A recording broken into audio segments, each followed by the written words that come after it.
the outer forms of these arts and sciences to remain unregenerated.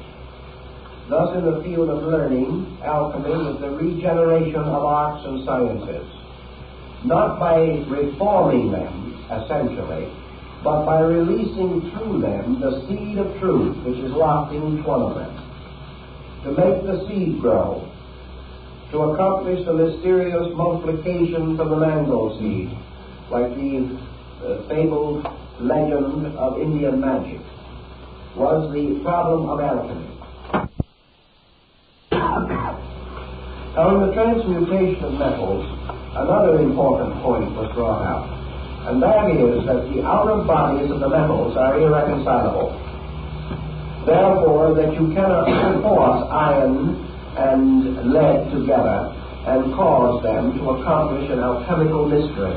You can fuse them to produce an alloy of some kind, but you cannot force them together to release their own spiritual power. Therefore, before metals or elements can be given a new birth in the spirit, they must die. And the death of elements, the destruction of minerals, the complete elimination of the formal nature of the forms of things is part of the alchemical procedure. Therefore, alchemy was a death and a resurrection, and comes very, very close to philosophical symbolism as we come to this level. All of the outer bodies and structures of metals must die before the spirits of these metals can unite to form the mysterious transmuting agent which is called the red lion. This again has very great significance, and the alchemist finds comfort in the words of the Scripture, "But unless a man be born again, he shall not enter the kingdom of heaven." For every one of the forms of nature must die before the life within that form can be liberated or released. Therefore, alchemy then approaches the problem of human intelligence, and it says that before the individual can become wise, he must destroy the false mind which presumes to possess knowledge. He must destroy opinions before facts can come. He must tear down old walls before he can build a new house. And in the doctrines of the alchemical mysteries, it was first necessary to destroy the personality or the individuality of metals before they could be brought together to form the transmuting agent. Now, in the transmuting agent itself, called the red lion, or the power of projection, which was one of the great symbols of alchemy, the master was sent to carry, particularly Elias Adepts, who was Elias the artist, that the master carried with him a little box which contained the power of projection, and that one grain of this power would transmute into pure gold 100,000 times its own weight in base metals. Here we are obviously in the presence of an advanced type of symbolism, because obviously the power of projection represents consciousness itself, all on the level of knowledge, truth, which transforms ignorance, and consciousness itself, which can transform body up to 100,000 times its own weight.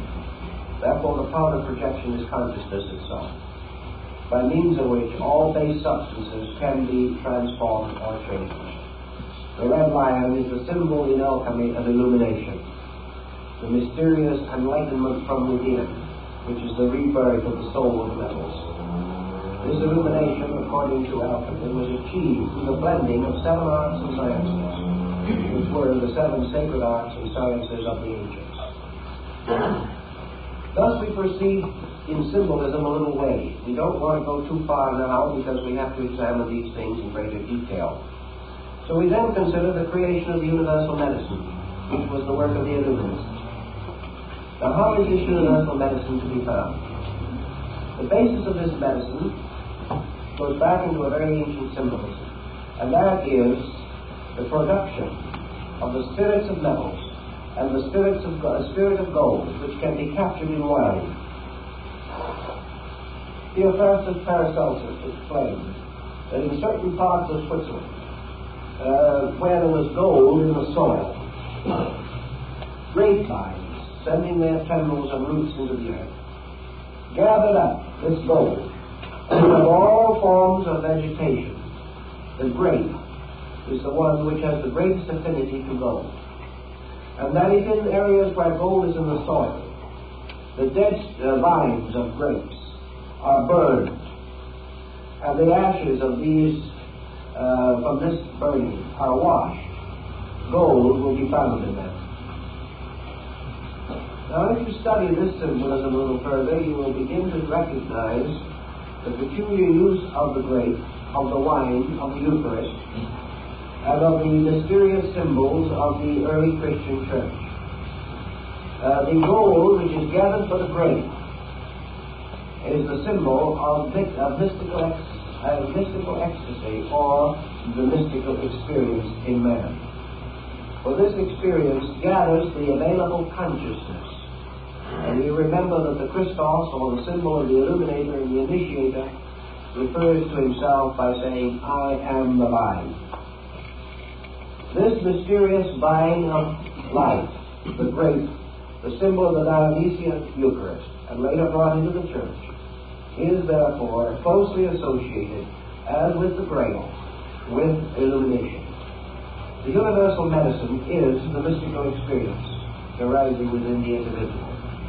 It is the basis of the healing of himself and of all nations, and the bringing about of the power of the healing of all sickness. For sickness is healed by the mystery of grace. And in alchemy, the grape and the grace are identical in meaning. So we have here a heavy mystical overtone, overshadowing the physical or alchemical symbolism as we generally accept it. You'll find work on this subject and the development of it in the work by General Ethan Allen Hitchcock, American Civil War general, in his Mysteries of Alchemy. Now, the lapis philosophorum, or the diamond stone, the diamond soul, also is reminiscent of many religious systems. In Tibetan Buddhism, the diamond soul appears as one of the most important symbols of the world deity.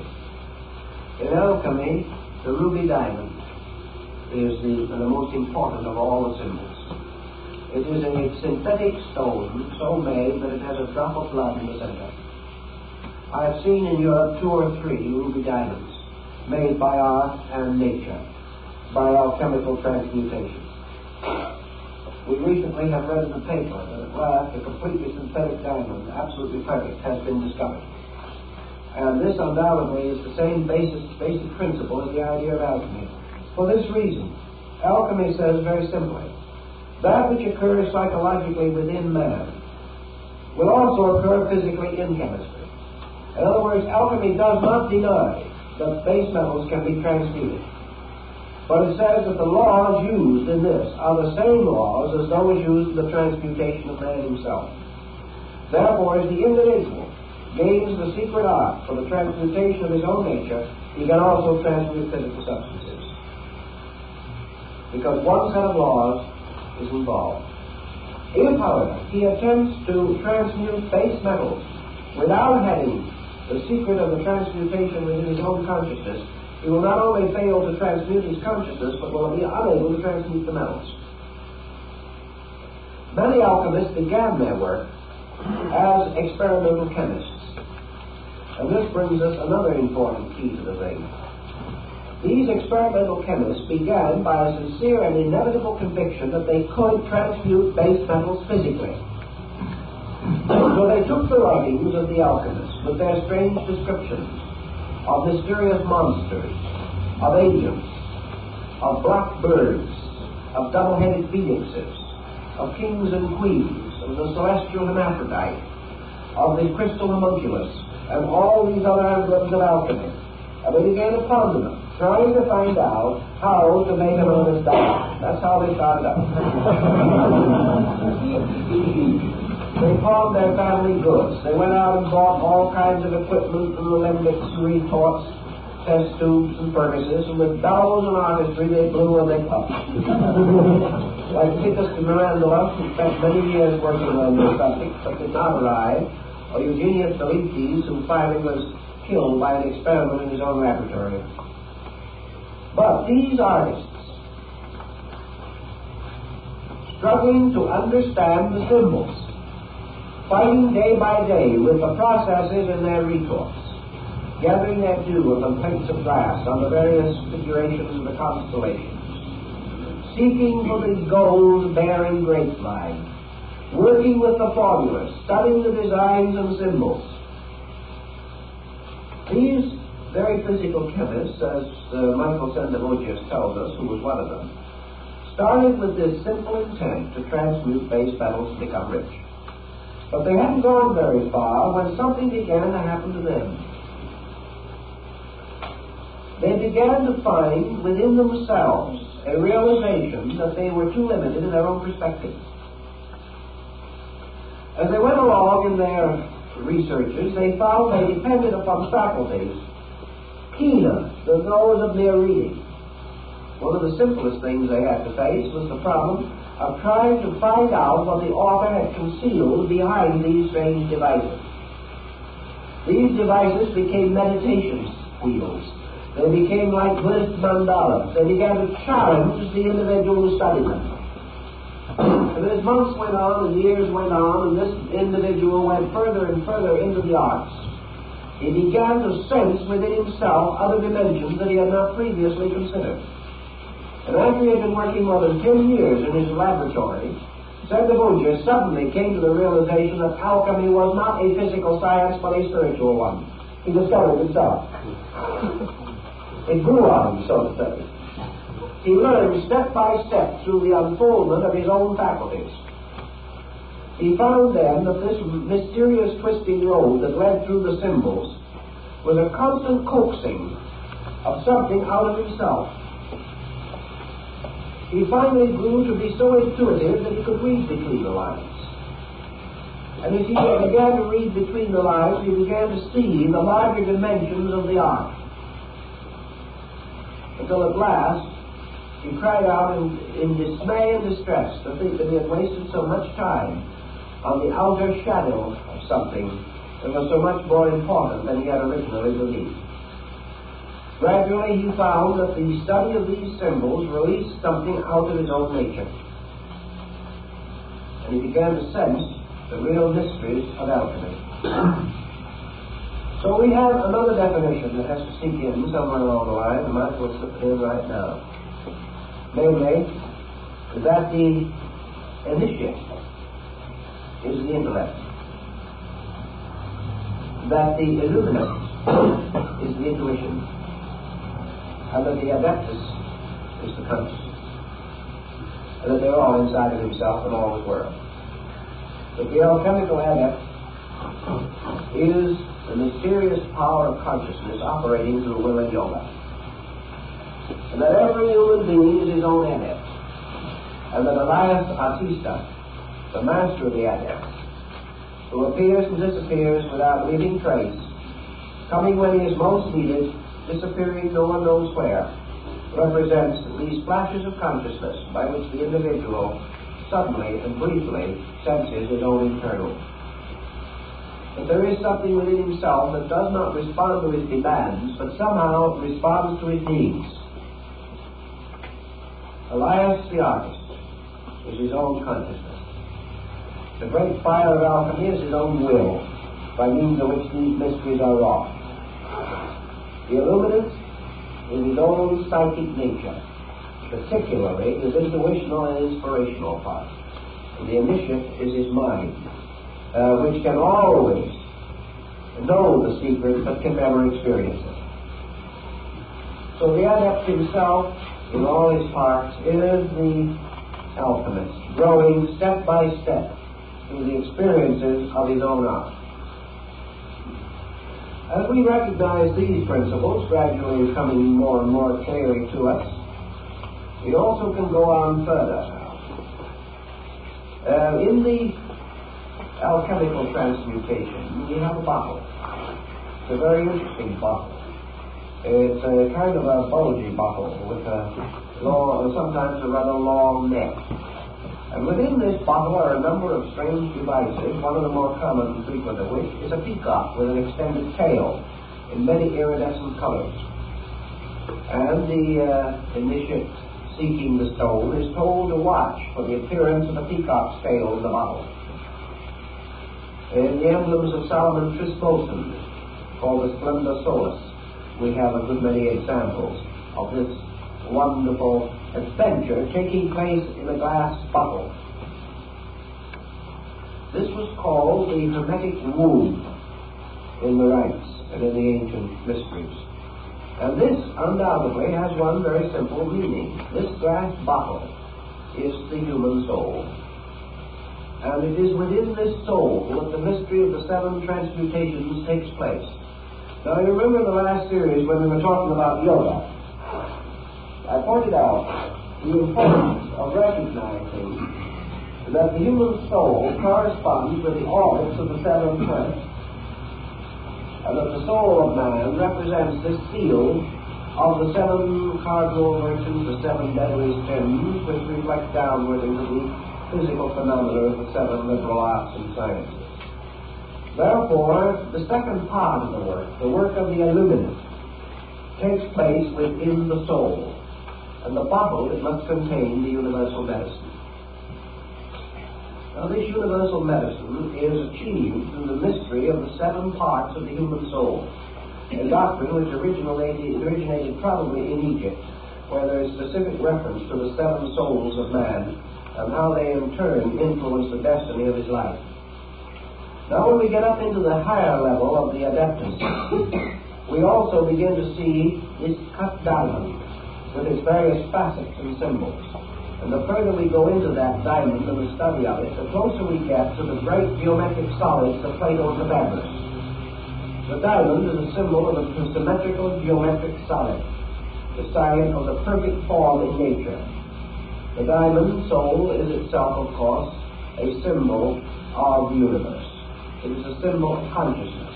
It is a symbol of spirit. It is a symbol of the perfect power which is released or made possible or available to man through regeneration. Now, all these different elements become more than mere hints. We must accept them as hints. We must work with them as best we can until we gain more and more knowledge of them. Now, also in alchemy, you have another mysterious symbolism, which is called the ladder of the sages, or Homer's golden chain, which binds the ship of life to the pinnacle of Olympus. Homer's golden chain is a sequence of 7 interlocking elemental symbols, by means of which spirit and body are united. The soul is therefore the symbol of union. And there comes out of this another very important emblem, and that is the rise of the term hermetic. Hermetic is associated with the later Egyptian divinity Hermes, who belongs to the period of the Gnostic revivals in North Africa. Is a very mysterious being around whom the great vision of the Pymanderies of Hermes has been compiled. So we use the word hermetic today to symbolize something that is sealed so that air cannot get in, as hermetically sealed jars or bottles. This is again a reference to alchemy. Hermes was the patron of alchemy, which was also referred to as the hermetic art. Now, Hermes carries always the caduceus, or the winged staff. He's represented with wings on his heels and wings on his hat, and usually dressed somewhat in the garb of a Roman soldier. He's a kind of an effective-looking little fellow in his own way, but very few students have really given him a great deal of thought. Now, Mercury, in the old astrological symbolism, has to do with the intellect. And to a certain degree, it still has that relation in alchemy, because mind unites spirit and body. Mind is the link between man as an internal and man as an external being. So the mind, man expresses into himself from environment, and through the mind, man expresses the inner nature of his own consciousness. Thus, mind is a common ground within himself. But the alchemists use mind much more in the sense that we use the psyche or the soul. For to them it included both male and female attributes. and represented a psychic field or pattern. And Mercury was therefore the common solvent or quicksilver by which all metals could be united or brought into synthesis. Mercury was the absorbing power, so that actually, according to their doctrine, the Philosopher's Stone was composed of the union of salt, mercury, and sulfur. Sulfur representing consciousness or spirit, salt representing earth or body, and mercury representing mind or the solvent. In this symbolism, using the Hermetic analogy, we come upon a number of very interesting and important parallels or elements, each of which we will gradually develop along with other symbolism. Mercury now emerges as something that unites or forms a common ground, absorbing into itself things otherwise irreconcilable. Let us try to understand that in terms of human experience, in something that is familiar to us. What is there about us as beings, or what faculty of power do we possess by which we can reconcile opposites, by which we can bind together through experience things held differently or regarded as irreconcilable in nature or quality? What is this most mysterious and absorbing agent?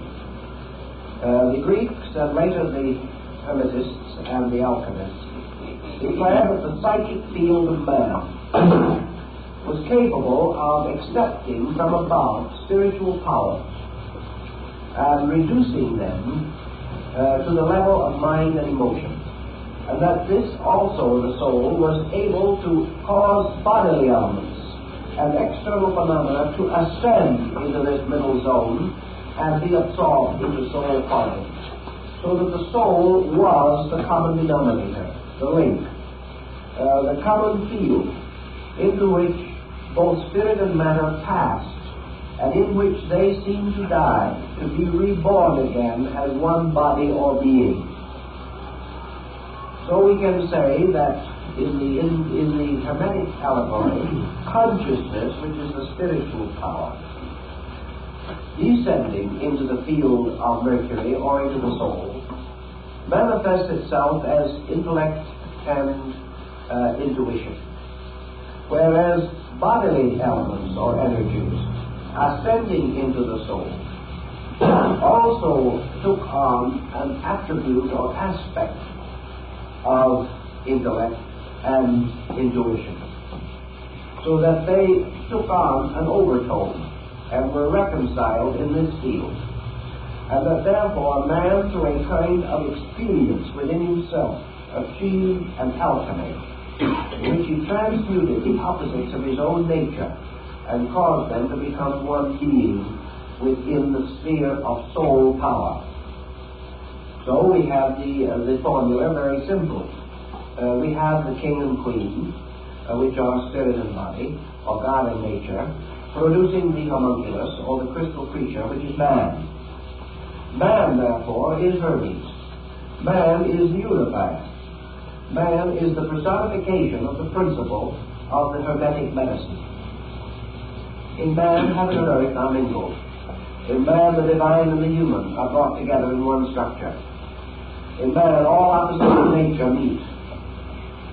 And in man, in his own nature and in his own existence, in his own attitude, the creation of the diamond soul is made possible. Thus Hermes or Mercury is man. Man composed of certain powers and faculties, particularly the 7 powers of the soul. These 7 powers of the soul being the basis of the harmony or synthesis by which the divine and the human, or the divine and the mortal, are brought together. Thus man becomes the potential alchemist. So we have in the old symbolism heaven, earth, and the alchemist. Now we find many such symbols. Heaven represented as a divine being. Earth represented as a wonderful fecundity of life. The king and queen again. Holding between them man, who is the potential adept, who is the potential redeemer of all things and the transmuter of the universe in which he is placed. Now this heaven earth man being begins to bring another point into consideration. which we have in alchemy. So we have a trinity of terms which are only found in certain of the old alchemical ABC books, as they are called, the abecedarian writings of early alchemy. And here we have God, nature, and art. Now, alchemy was called art. And it was called art in a definition which says, an art perfects nature. Alchemy says there are no miracles to be performed by art. Art merely anticipates nature and achieves its greatest work by becoming a handmaid of nature. Bacon, the English philosopher, refers to art as the power to perfect nature through intelligent cooperation. So art becomes the symbol of alchemy.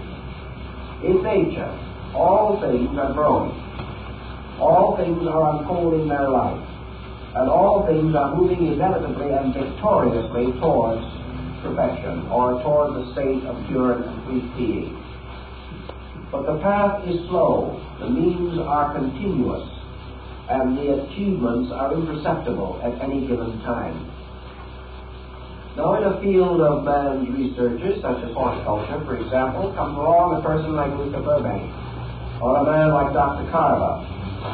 He begins to fulfill the alchemical adage that art perfects nature. Burbank became a great student of plant life. And he finally learned how to use the laws governing plant life to hasten the growth of plants. He didn't break any laws. He didn't perform any miracles. He simply used knowledge and helped the plant to help itself. This is art, which is man's voluntary cooperation with the plan of life. The plan will be perfected without man, but it will take millions of years. Man will perfect himself over a great period of experience by trial and error. Man will go on suffering, dying, until he learns how to live. This is the long road. He will continue to make mistakes, will learn ultimately the laws governing his own conduct, and in the fullness of time will learn to keep those laws. But man may also do many things. He may learn how to work with laws. He may learn that through his own voluntary cooperation he can make things grow more rapidly. Through will, wisdom, and discipline he can make himself grow more rapidly. Not by performing a miracle, but by cooperating with nature. So we find alchemy defined as the servant of nature. Not a magician waving a wand, but a gardener working with a spade in the garden. And in the opening sections of Michael Myers, one of his books, we have alchemy as the gardener working with a spade, very carefully cultivating around the rose bush. There's no description given, but there's none necessary. This is art the gardener, making possible the more immediate and perfect growth of the flower. The rose, of course, is always Eros, love, and acrostic for the human soul. So soul gardening is an art. And the alchemist is the gardener in this great and mysterious garden of the metals. So we find around the gardener growing on various trees symbols of all the metals. He is a gardener working in the field of the metals. He is making them to grow. The artist also is the gardener working in the garden of his own soul, making it to grow, releasing the seven powers and faculties which are exoterically represented by the seven senses of man, unfolding all the potentials there, keeping faith with the law, making the law to reveal itself through working with it, through following its own rules and causing the law to fulfill itself more immediately through obedience. Another symbolism appropriate to the idea is the gardener weeding his garden. He has valuable plants there which he wishes to protect. Therefore, he takes away the weeds. He fertilizes the ground. He cultivates it and makes it possible for his precious plants to grow better. Now, also, we find the garden sometimes symbolized as a little fenced-in enclosure. in which, as like as not, you will find two animals, a lion and a unicorn. And we'll all remember the good old nursery rhyme, the lion and the unicorn fighting for the crown. You'll find that the lion and the unicorn, for instance, are the supporters of the crest of Great Britain, British Empire. The unicorn is a very wonderful creature, with one horn in its form, made like a horse. But the unicorn is a very, very sensitive and delicate animal, and always likes to be around kindly people. The unicorn will very patiently and lovingly follow the mysterious virgin of the world, Sophia, who is the only one that can put a bridle on it. This is a very interesting bit of symbolism also, because what is one horn but one pointed? And what is one pointed except will or consciousness itself? Therefore, the unicorn represents the power of will, the conscious will of the individual. The lion, of course, the red lion, we know to be the symbol of the mystery or of the great powder of transmutation or perfection. We know that the lion in this case represents wisdom. The will and wisdom captured in a garden can accomplish great and wonderful things. Because the struggle of will and wisdom seeking for the crown, of course the crown is Keter, the symbol in the Hebrew Kabbalah of the supreme power, of the supreme reality of all things. The crown of power and rulership. There are many uses of alchemical symbolism in other departments of living. We also find, for example, in the alchemical doctrine, constant references to various symbols used in the Bible. We find, for instance, that the complete transmutation and the production of the mysterious universal medicine is believed to be contained within the Canticles of Solomon. In other words, the Song which is Solomon's contains the complete formula for the production of universal medicine. And the alchemist can break it down and show you word for word, line for line, how that follows through the various researches and various cycles of transmutation. Another very important alchemical formula is said to be concealed in the Lord's Prayer. Now, the alchemists who recognize that that is true were telling two stories at one time. They were telling that they had found that the Lord's Prayer was an exact example of psychic chemistry. But they were also telling you that the end of psychic chemistry was the achievement of the spiritual state represented in the Lord's Prayer. It worked both ways. And that also that the state of holiness or piety, or the state of prayerful contemplation of reality, was the alchemical transmutation. That the transmutation of fear into faith, for example, was the overcoming of the black symbol of vitriol. All these things work out on moral and ethical levels. The only difference between them and our general concept of knowledge lies in the exactitude of the symbol. For example, the alchemist says that the sun in the air, in the sky, that is represented in the earth by gold. Therefore, that the gold and the sun are the same thing exactly in vibratory principle.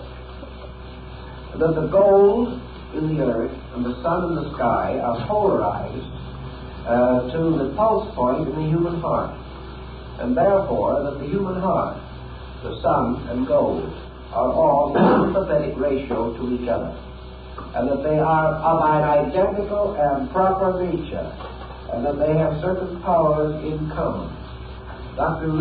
Rudolf Steiner, in his researches in Switzerland in connection with the use of the talismanic metals of the ancients in healing disease, discovered what we have also learned later by other means, namely that potable gold, or what we might term biological gold, is a heart remedy. And that a syllable gold goes directly into the walls of the heart. Thus, the sympathy that was represented in alchemy was recognized as an existing fact in nature, and that these different principles all work together. Now, the same thing was true with other parts of the universe. Everything that was morally true was scientifically true. If it is true, for example, that wisdom is better than ignorance, that can be proved on terms of chemistry. It can be proved in terms of music, in color, in tone, in sound, in everything. That all values that exist ethically also exist scientifically. And that the polarities of all the elements are to be found in the moral and spiritual life of the individual. And that which constitutes a good life also constitutes an exact working formula for a chemical compound. Now, just as surely as man is able to integrate certain patterns in his own living, the laws governing these patterns are exactly the same as those used in architecture. And a happy, harmonious, well-integrated home can be mathematically diagrammed, and the diagram will be the perfect structure for a building. This is what Leonardo meant by certain of his canons. In other words, there is a dynamic which extends from one level of life to another. Pythagoras knew that if you played a certain chord of music, that this chord, in its mathematical vibration, could be and was equivalent to the basic key to the structure of a building, the basic key to a chemical compound, a basic formula in law, everything. All these things work together constantly. Therefore, if you have a perfect method of purifying a metal, you have a perfect method of purifying a government, a perfect method of purifying the human body and the human soul and the human mind. If you can make certain elements work together, you can make certain philosophies work together, certain sciences meet, certain races mingle. All these things are ruled by the same law. There is one master pattern, which is the great archetype. And all arts and sciences unfold this archetype. And whatever is true of the individual is true of the collective. Whatever the law is working in nature, it must work in man. And just as surely as certain energies in space unite to produce worlds, so certain energies in man must meet and mingle to produce the development and unfoldment of his body and his functions. There is only one set of laws. And these laws become the keys to the Hermetic art. For the Hermetic art is nothing but the reduction of good intentions to a science. These arts tell you that if you have 7 powers of metals in nature, you have 7 organs in the body, you have 7 glandular structures of importance within the body, you have 7 principal orifices in the body, you have 7 principal centers in the brain. All of these are tied together by a sympathy. And as you have certain planets in the sky, so you have certain planets in the soul. And as these planets, by their forms, release certain psychic energies and intensities through man, these 7 energies have in their turn created the arts and sciences, which are nothing but rationalizations by man along the lines of his own energy. Man is able to build a house and to master architecture because he has a principle of architecture in his own soul. That principle of architecture within his own soul is represented by one of the 7 metals. If, therefore, he lacked a certain element within his constitution, he would lack a dimension of consciousness. If gold was removed from his body, he would not only die, but assuming that he did not die, a proportion or dimension of consciousness would depart from him. Every one of these things is tied together, forming one tremendous, all-inclusive pattern. And the pattern itself was described in the Hermetic arts as the tomb of Christian Rosenkreuz. For in this tomb was all of the symbolism of a miniature universe, and in the ceiling of it burned the ever-burning lamp, which was the symbol of consciousness. As therefore the consciousness in nature produces the world, so the consciousness in man sets up septenaries within himself. These septenaries are all on sympathy with each other, exactly like tuning forks, which at the same pitch will react to the sound one or the other. The same way diseases represent certain perversities in vibratory rates. These diseases can be reached by sounding their keynotes. they can be neutralized by other rates of vibration, representing their antitheses. This was the basis of the sympathetic medicine of Paracelsus. We treated the ailments of Mars with the power of Venus and the ailments of Saturn with the power of Jupiter. But when you say Saturn and Jupiter as planets, you're also referring to elements, to minerals, to medications, to degrees of consciousness, to sense perceptions, to soul perceptions, to intuitional faculties, and to the whole gamut. Because all of these things move on the same vibration patterns. Thus we have in alchemy this concept of one universe, in which a series of formulas exist. Now the alchemist took the universal formula, or space, which is the largest, and he reduced it to a formula that he could follow in his laboratory, and we can follow a little bit from Von Welling, in order that we may understand the symbolism a little better. In his great work on salt, sulfur, and mercury, Von Welling says that he took a tiny grain of the universal medicine and placed it on the surface of water in a small retort, which he diametrically sealed. He then placed this retort on a sand furnace. And a sand furnace is one in which the temperature is maintained at about the heat of the human body, which is very important. It never got too warm. The heat was applied only through sand. There was a thick layer of sand between the heat and the retort resting in the sand. And Von Welling says that after a certain time, when the heat within the bottle reached that temperature of incubation, or the temperature, as he says, that is achieved by the hen sitting on an egg, when that peculiar natural heat level was reached, this grain of the elixir, or the mysterious powder, began to move.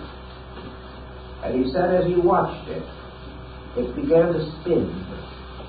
And as it spun, it threw parts of itself off. And these parts that flew off began to move around it.